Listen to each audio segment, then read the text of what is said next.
नमो नमः। मेरा नाम करण मेलकानी है।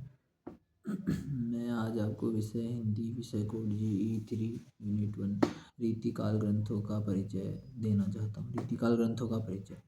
रीतिकाल ग्रंथ हिंदी साहित्य में रीतिकाल 1650-1850 ईस्वी में लिखे गए ग्रंथ हैं। इस काल में हिंदी साहित्य में रीति ग्रंथों की रचना हुई थी, जो काव्य शास्त्र, अलंकार, रचना और काव्य के विभिन्न पहलुओं पर आधारित थे। रीतिकालीन ग्रंथों की विशेषताएं। काव्य शास्त्र।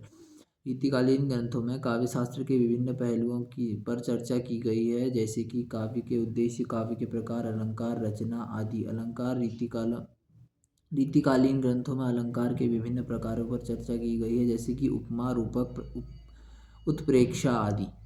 रचना। रीतिकाल ग्रंथों में रचना के विभिन्न पहलुओं पर चर्चा की गई है, जैसे कि काव्य की भाषा, काव्य की शैली आदि। काव्य के प्रकार। रीतिकाल ग्रंथों में काव्य के विभिन्न प्रकारों पर चर्चा की गई है, जैसे कि महाकाव्य, खंडकाव्य, मुक्तक आदि।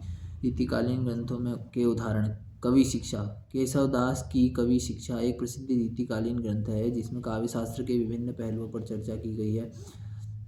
रसिक प्रिया। केशव दास की रसिक प्रिया एक अन्य प्रसिद्ध रीतिकालीन ग्रंथ है, जिसमें रस के विभिन्न पहलुओं पर चर्चा की गई है। काव्य प्रकाश। मम्मट की काव्य प्रकाश एक प्रसिद्ध रीतिकालीन ग्रंथ है, जिसमें काव्य शास्त्र के विभिन्न पहलुओं पर चर्चा की गई है। साहित्य दर्पण।